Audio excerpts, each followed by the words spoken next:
Saudi আরবের vision 2030 এর সম্ভাবনাকে কাজে লাগিয়ে সাফল্যের নতুন দৃষ্টান্ত স্থাপন করছেন প্রবাসী বাংলাদেশিরা। এনটিভি সৌদি আরব প্রতিনিধি ফারুক আহমেদ চান জানান, সৌদিতে বর্তমানে অবস্থান করছেন ৪৫ লাখ বাংলাদেশি। সেখানে শুধু চাকরি নয়, বিনিয়োগের মাধ্যমে তৈরি হচ্ছে নতুন কর্মক্ষেত্র।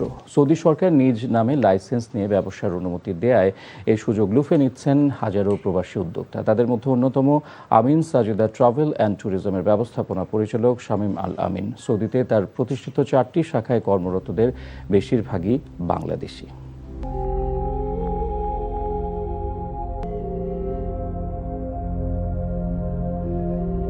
যারা ব্যবসায়ী, তাদের যদি কোনো ধরনের দরকার হয়, পরামর্শ হয়, আমাদের এখানে এসে আপনারা যাতে সার্ভিস নিতে পারেন। 12 বছর যাবত কোম্পানি বিভিন্ন টিকিটিং, ভিসা সকল বিষয় কাজ করে যাচ্ছে।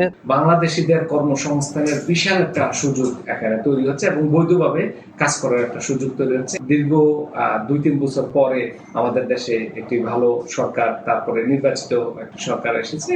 সব মিলিয়ে আমরা চাই সরকার যদি প্রবাসী এবং প্রবাসী বিনিয়োগকারীদেরকে নিয়ে কিছুটা চিন্তা করে, তাহলে বাংলাদেশে এখানে খুব ভালো করে এগিয়ে যেতে পারে।